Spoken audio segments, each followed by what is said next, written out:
Good morning or good night, world. This is Ivan America here again. This will be my part 2 of my read along of Lord of the Rings. For this video, I'm going to read the rest of the prologue.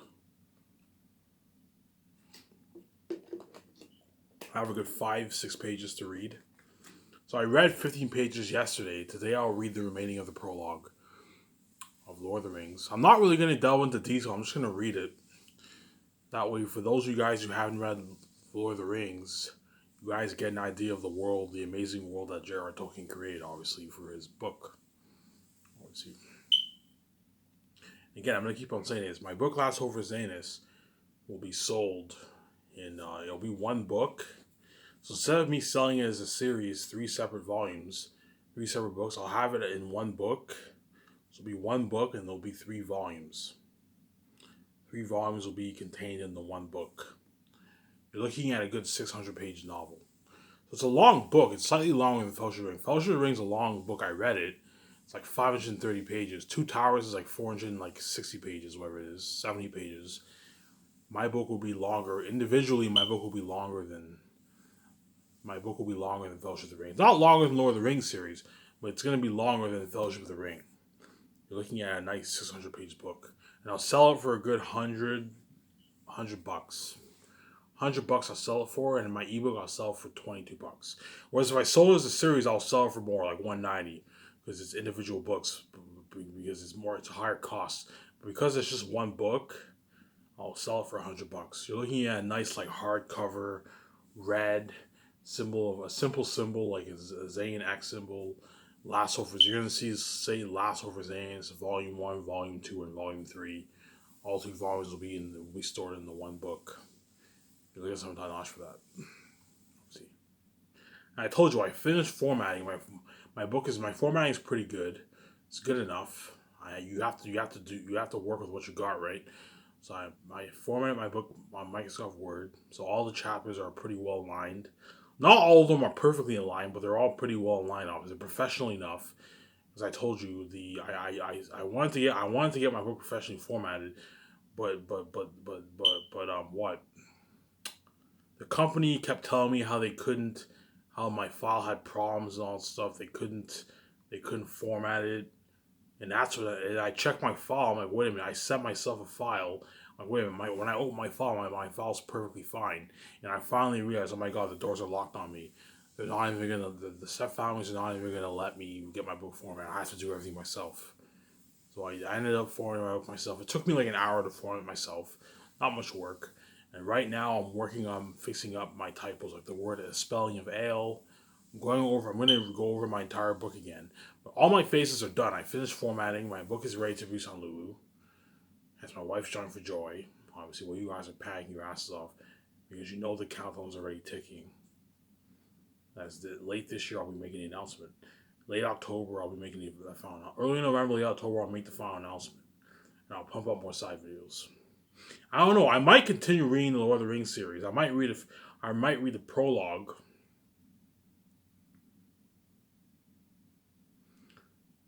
The prologue and a couple chapters of Fellowship of the Ring for my side. Because I ran out of ideas to talk about when I run around my board, when I was my background. So I might just make a Lord of the Rings series.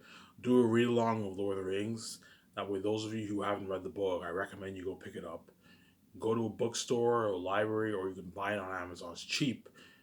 My series only cost me like $39-$40. If you want to get like top-notch editions, though, those are more expensive. Those are like 50, 60 plus bucks. If you want to get a cheaper series like me, I just went on Amazon. I looked at the cheapest series. And I got this version right here.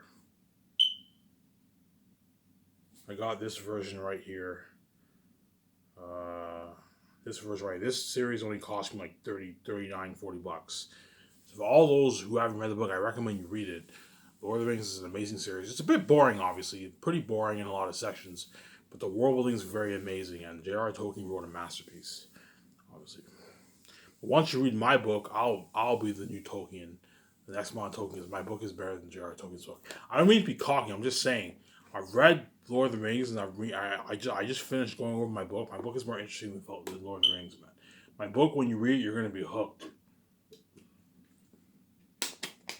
Even volume one's like the worst of the series. Even volume one, you're gonna be pretty hooked. There's some sections that drag on a little bit, but volume one's the worst of the series. But even volume one is interesting. Like volume one is pretty interesting, whereby I'm gonna keep you hooked because I have the gift. I know how to keep you hooked the whole way through.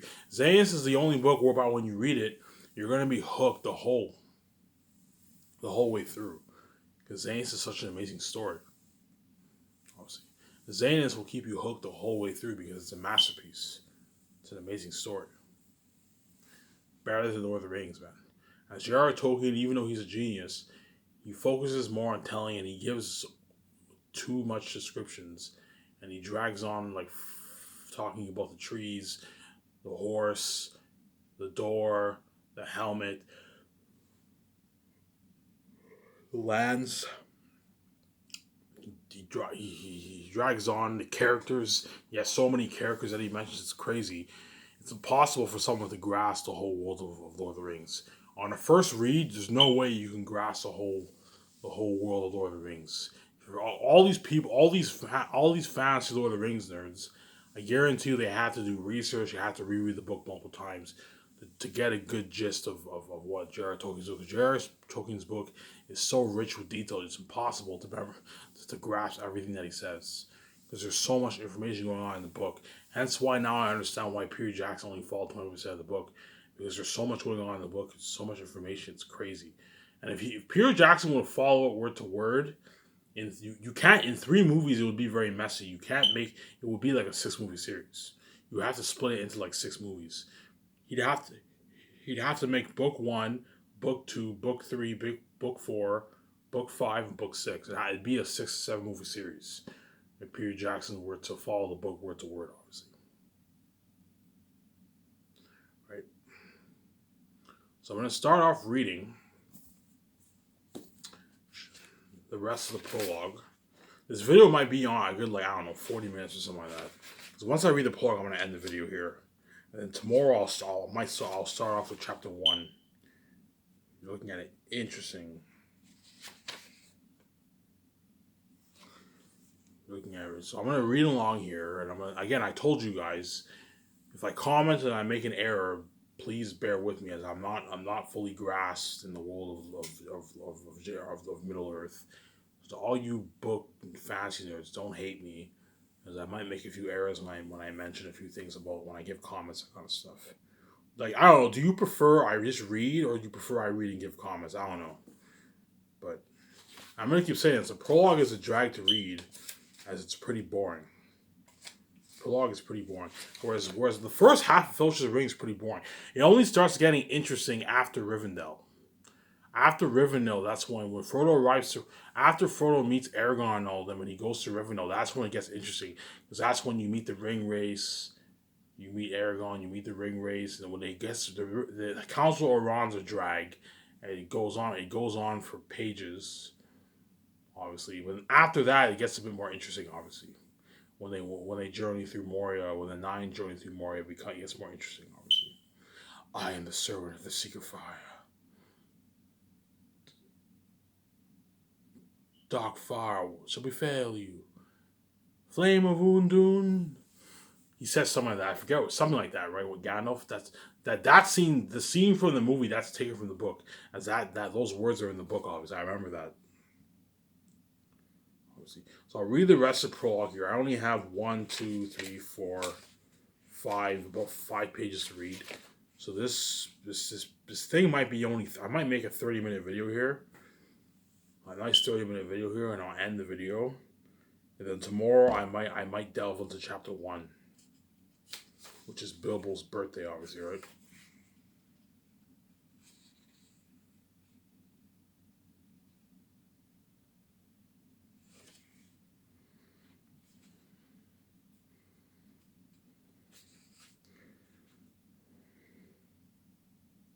Yeah, chapter 1 is a long-expected party when they celebrate Bilbo's 111th birthday. Let's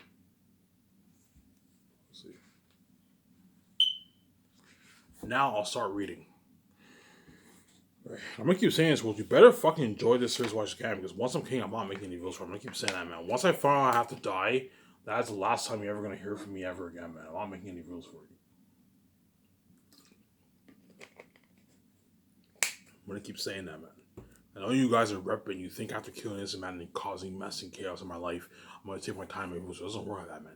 You chose to purposely cause mess in my life, and so I'm not making any rules for you. I'm gonna keep saying that. You would have seen my glory had you just let me and my beat her because you guys are stupid and selfish. Or we can't see him have sex. You know what I'm saying? Let's cause you somehow thought by killing an innocent man and causing mess. I'm gonna take my silence my channel, not talk about me. I'm gonna take my time. It doesn't work like that, man. As I'm getting tired of making these videos. Once I'm king, I'm no longer gonna make any videos for you. I'm gonna live my life forever in this world. Well, you guys are all gonna die. Obviously, you're not gonna know what the world's gonna like in 2090, 2100. Obviously, only the ones who are born now. The ones who are born now will know what the world is like in 2100. But even then, they'll be fucking old. Whereas all you guys now who are my age or a bit older than me, you guys will probably live to like 2070, 2070, 2070, 2080. You're not gonna know. You're not gonna know what the world's like in 2100. Whereas me and my wife are gonna know what the world's like in 2100. Because we're God. We created the universe. So we're gonna be living forever in this world. That's a setup, obviously. Had you let me be my wife and not cause mess, I would have made bills for you. You would have seen that amazing glory. And you chose to rip off bullshit sex. You guys are crazy. Like there's many people in the world I'll never know so to have sex. I don't give a shit. It was Ivan. You have to see him have sex. You guys are fucking crazy people, man. Yeah, I know I'm God, but I didn't know you'd be that crazy because we will never know what it's like to see Ivan have sex. He has to pay a price for his wife. We have to kill him for it. Like, what the fuck did I do? I didn't do anything wrong. I'm fucking innocent. Because you guys are wicked people, man. Right? Anyways, let me continue reading this, okay? I'll put more life into my read along this time. Because yesterday I was a bit lazy, you know what I'm saying?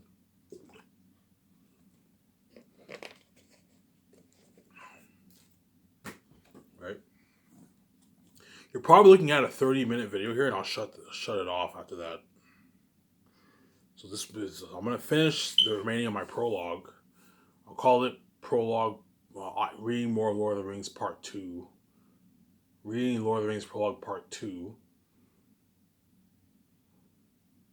And you're probably looking at a 30-minute video here. 30 to 40-minute video here, and I'll end the video here.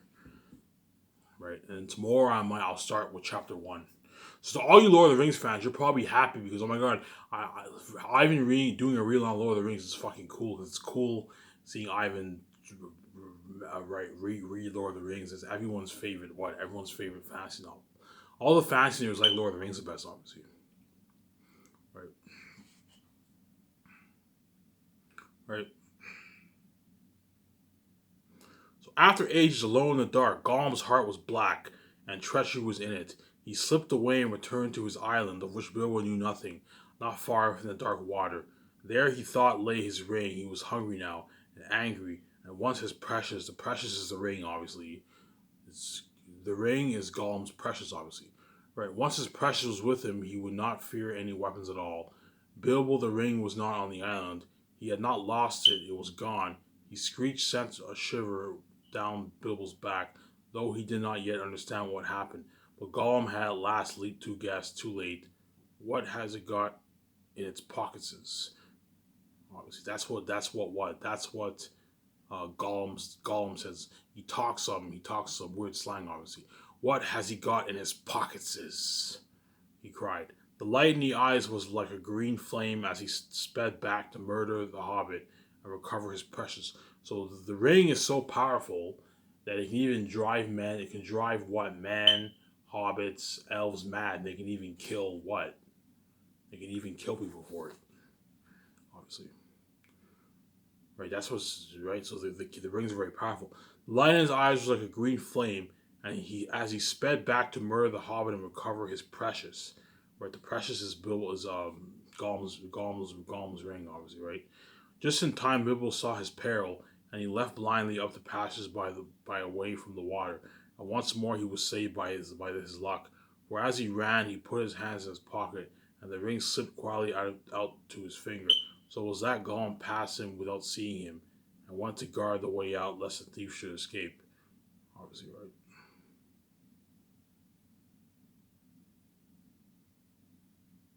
Right, so pretty much Bilbo, he puts the ring on, and the ring makes him invisible. and he's able to pass Gollum, obviously, and Gollum can't see him, obviously. Just like in the movies, just like if you watch the Hobbit movie, remember that scene when they do the riddles? They do the Gollum and Bilbo have the riddles, right? And then Gollum's like, "Where's my precious?" And then Bilbo slips on the ring and he ends up escaping, obviously. And Gollum doesn't see him, obviously, right? And fled blindly up the passage away from the water. And once more he was saved by luck, for as he ran, he put his hand in his pocket, and the ring slipped quietly onto his finger. So it was that Gollum passed him without seeing him, and went to guard the way out, lest the thief should escape. So Gollum didn't see him escape, obviously. Warily, Bilbo followed him as he went along, cursing and talking to himself about his precious, from which talk at last even Bilbo guessed the truth, and hope came to him in the darkness. He himself had found the marvelous ring, and chance to escape from the orcs and from Gollum, obviously. So he used the ring to be invisible, obviously, right? At length they came to a halt before an unseen opening that led to a lower gate of the mines on the eastward side of the mountains. There Gollum crouched at bay, smelling and listening, and Bilbo was tempted to slay him with his sword. But pity stayed him. Remember that scene in Lord of the Rings when Frodo's like, it's a pity Bilbo didn't kill him when he had a chance. And Gandalf's like, pity. It was pity that stayed Bilbo's hand. So had Bilbo killed Gollum, obviously Frodo and Sam never would have met Gollum in the Two Towers. But had what? Had they not met Gollum, they wouldn't have known the way to the Black Gate, obviously, because they were lost, obviously. They would have known the way, so it's almost like if this was like meant to happen. Bilbo could have killed Gollum when he saw him, when he had the ring on, right? When he met Gollum, yet he didn't. He he had pity on him, obviously. Just like Frodo had pity on, in the movies anyways, Frodo had pity on Gollum, obviously, until the end, obviously. Right? So Bilbo was tempted to slay him with his sword, but pity stayed him, and though he kept the ring in which his only hope lay, he would not use it to help him kill the wretched creature at disadvantage. In the end, gathering his courage, he leaped over Gollum in the dark and fled away from the passage, pursued by his enemies' cries of hate and despair. Thief, thief, Bagginses, we hate it forever. Now it is curious. Now what? Now it is a curious fact that this is not a story, as Bilbo first told it to his companions. To them, his account was that Gollum had promised to give him a present if he won the game. But when Gollum went to fetch it from his island, he found the treasure was gone, and a magic ring, I told you the ring is magic, right, which had been given to him long ago on his birthday. Bilbo guessed that this was the very ring that he had found, and as he won the game, it was already by right. But him being a tight place, he said nothing about it and made Gollum show him the way out as a reward instead of a present. This account Bilbo set down in his memoirs, and he seems to never have altered himself, not even after the council were on. Evidently, it still appeared in the original Red Book, There and Back Again. The Red Book is his There and Back Again book, right? As it did in several copies and abstracts, but many copies contain the true account as an alternative, derived no doubt from notes by Frodo or Samwise, both of whom learned the truth, though they seem to have been unwilling to delete anything actually written by the old Hobbit himself.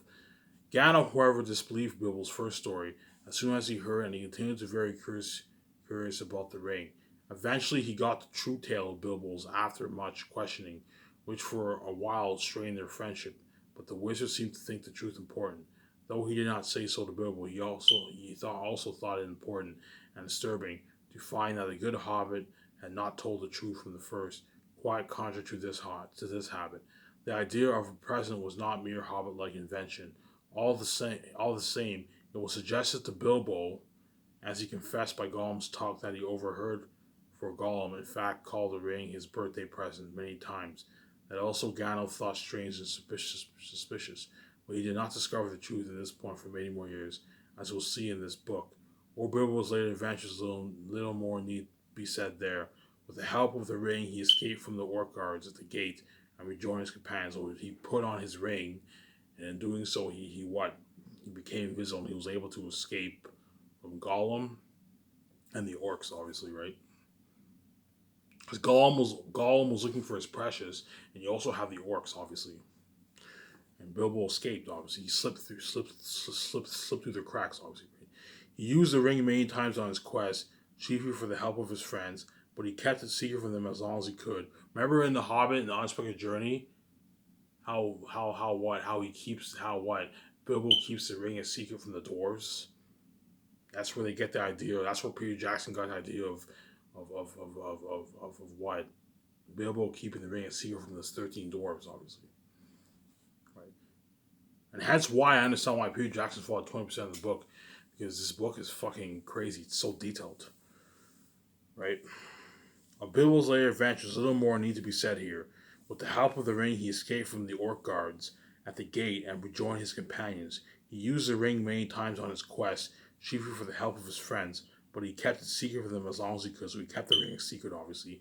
After his return to home, he never spoke of it again to anyone, save Gandalf and Frodo, and no one else in Shire knew. So the only people who knew a little bit about the ring were Frodo and Gandalf.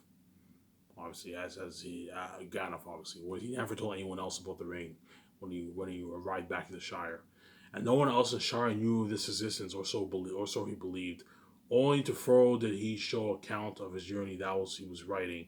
His sword-stained blue hung over his fireplace, and his coat of marvelous mail, that's his mithril coat, obviously, marvelous mail, the gift of the dwarves from the Dragon Horde, he lent to a museum to Michel Delving, Matham House, in fact, but he kept in the drawer a bag and an old cloak and hood that he had worn on his travels, and a ring, secured by fine chain, remained in the pocket.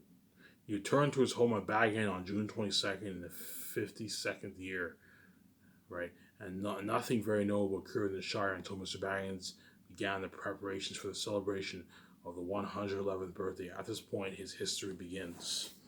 Let's see. Almost done this here. I'll be done in like 30 minutes. I'll be done. So it won't be a long video. At the end of the Third Age, so I told you, so that's when Lord of the Rings starts. Lord of the Rings starts at the end of the Third Age. So Second and First Age are predate Lord of the Rings. The end of the Third Age is the events of Lord of the Rings. At the end of the Third Age, the part played by the hobbits in the great events that led to the inclusion of the Shire and the reunited kingdom awakened among them a more widespread interest in their own history, and many of their traditions up to that time, still mainly oral, were collected and written down. The greater families were also concerned with events in the kingdom of large, and many other members study as ancient histories. And as remember, I mentioned in my last video how some of the hobbits study the histories. Obviously, they had the histories of the elves, the men, even the hobbits. Obviously, right.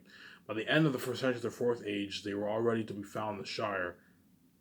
Several libraries that contain many historical books and records. Right, the largest of these collections were probably in the Undertower and Great Singles in the Brownie Hall. This account of the end of the Third Age is drawn mainly from the Red Book of Westmarch. The important, I don't know. The Red Book is either Bilbo's There and Back Again book, or it might be another book. I'm not sure. But I read in the beginning of the prologue they said There and Back Again, but I might be mistaken. So if I make errors, you gotta bear with me here. Right, this account of the end of the Third Age is drawn mainly from the Red Book of Westmarch. The most important source of the history of the War of the Ring was so called because it was long preserved at Undertowers, the home of the Fair Barons, Wardens in the Westmarch. It was in origin Bilbo's private diary. Yeah, his private diary. Yeah, I think this is There and Back Again story, which he took him to Rivendell. Frodo brought it back to the Shire together with many loose leaves of notes, and during he nearly filled his pages with account of the war, but annexed to it and preserved it with probably in a single red case, with the 3 large volumes bound in red leather, like my Zane's book, right? Yeah, that Bilbo gave to him as a parting gift. To these 4 volumes there was added a Westmarch, a 5th containing commentaries, genealogies, and various other matters concerning the Hobbit members of the Fellowship. Obviously, the original Red Book has not been preserved, but many copies were made, especially for the first volume, for the use of the descendants of the children of Master Samwise. The most important copy, however, has a different story. It was kept at Great Smeals, whatever it is, but is written in Gondor, probably at the request of the great grandson of Peregrine, and completed in its self-inscribed pen in this note. Nobody cares, right? Findigil King's Rider, if I can remember that name, I can't. Finished this work in IV 172. It is an exact copy in all deals of the Thane's book in Minas Tirith. That book was a copy made at the request of King Elisar of the Red Book of the Perianath, and was brought to him by the Thane Peregrine when he retired to Gondor in IV64. Again, so stumping you with so much information, right? Crazy. The Thane's book was thus the first copy made of the Red Book, and contained much that was later omitted or lost. In Minas Tirith, it received much annotation and many corrections, especially of names, words, and quotations in the Elvish languages, and there was an added to it an abbreviated version of those parts of the tale of Aragorn and Arwen. Love their love relationship, because Aragorn and Arwen have a love relationship, right? Which lie outside the account of the war. The full tale is said to have been written by Barahir, again another guy, grandson of the steward of Faramir, some time after the passing of the king. But the chief importance of Finnegan's copy is that it is alone contained the whole of Bilbo's translation from Elvish. These 3 volumes, like Zaynus, right? Yeah, almost done here. Were found to work with great skill and learning, in which between 1403 and 1418 he had used all the sources available to him in Rivendell, both living and written. But since they were little used by Frodo, being almost entirely concerned with the Eldies, no more is said of them here. Since Meriadocs and Peregrines became the heads of their great families, at the same time kept their connections with Rohan and Gondor, the libraries of Bucklebury and Tuckabor again.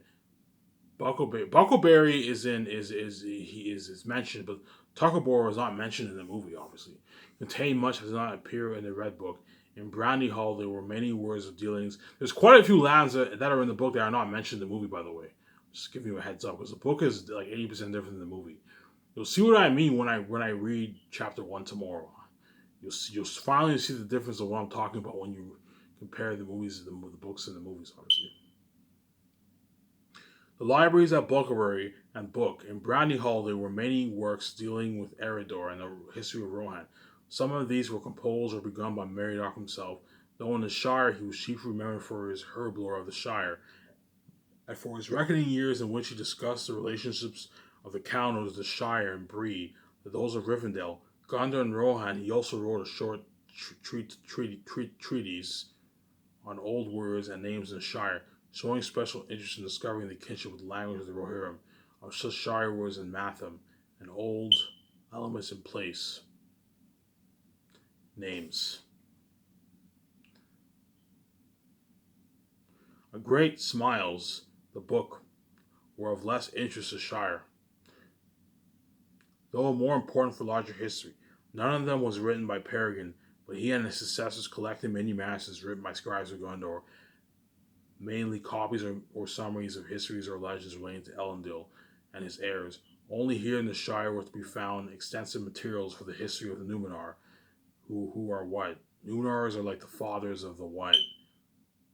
The Dunedain are a descendant of the Numenors, obviously, the men blessed with long life. Embracing of Sauron, it was probably a great smiles that the tale of years was put together with the assistance of material collected by Meriadoc. Though the dates given are often conjectural, especially for the Second Age, and they deserve attention, it is probable that Meriadoc obtained assistance and information from Rivendell, which he visited more than once. There, though Elrond had departed, his sons long remained. Together with some of the high elven folk, it is said that Celeborn went to dwell there after the departure of Galadriel, but there is no record of the day when at last he sought the Grey Havens. Remember the Grey Havens in the Fellowship of the Ring? Right? And with him went the last living memory of the Eldies in Middle-earth. And I finished the prologue. So just a quick summary here. The prologue is pretty much what? It's just a history of the hobbits' races, their characteristics, their dealings with what? With men, elves, obviously dwarfs. It has their history of how they learn how to write, how they learn how to speak languages of men. You know what I'm saying? It talks about a bit about Bilbo's journey when he went there and back again, and when he traveled 1,600 years, 60 years ago, when he went on an adventure with the 13 dwarves and Gandalf. That's pretty much what the prologue is about. So the prologue you don't have to read. If you want to know the history of the hobbits and their dealings with dwarves, men, elves, the races, their way of life in the Shire, the history of the lands where the hobbits dwelt and traveled, You know what I'm saying? The history of Bill, a little information about Bilbo, his dealing with Smeagol or Gollum, how all that stuff. You can read the prologue, but it's not mandatory to read the prologue, because the prologue isn't necessary to understand Lord of the Rings book. And you don't have to get the history of the hobbits to understand what the story of Lord of the Rings. I keep saying that. I'm going to keep saying that. My book, Zanus, will be sold in one book, and it'll be 3 volumes in that one book. Whereas Lord of the Rings is one story, but it's 3 separate books. I was going to do 3 separate books, but because my book isn't that long, it's only like about 193,000 words. It's better to just sell it as one book. And I'll just have the 3 volumes in that one book. And I'll sell it for a good $100. And it'll be hardcover. A hardcover red book with symbols of trees. You have The Last of Us by Ivan the Mayor. You look something top notch. I'm gonna have a top notch book I'm gonna have. I'll sell it for a good $100. My ebooks I'll sell it for $22. I'm gonna take you for a ride looking at an amazing story. Yes, even better than Lord of the Rings. As Lord of the Rings, no offense, even though it's an amazing story and J.R.R. Tolkien's a legend, you wrote a masterpiece. The book series is pretty boring. Like Fellowship of the Ring is pretty boring. Whereas Two Towers it picks up a little bit. There's a bit more pace. 2 Towers. Return of the King I'm enjoying quite a lot. As Return of the King has a lot of interesting scenes. Like right now I'm in the Battle of Pelennor, whatever it is, Battle of Pelennor, when the Rohans charge and they fight the Mordor army. I'm in that part in Return of the King. Still the beginning of the book, but Return of the King is pretty interesting. My favorite scene in Two Towers is Shelob's Lair, when Sam and Frodo cross. They take the path through the Morgul Vel in Cirith Ungol, and then they enter Shelob's Lair, and then Frodo gets stabbed by the spider, and Sam comes and rescues him, and then Frodo what and then Frodo Sam thinks Frodo's dead, and then the orcs end up what? He overhears those 2 orcs, whatever it is, and they drag Frodo's body. And Sam's like, "You fool! I actually thought Frodo was dead." And Sam ends up following those 2 orcs in the end of Two Towers. Hence why Two Towers had a pretty good ending. Whereas Fellowship of the Ring is fucking slow, man. You have to get used to the info dumps. I'm gonna show a comment here for a sec.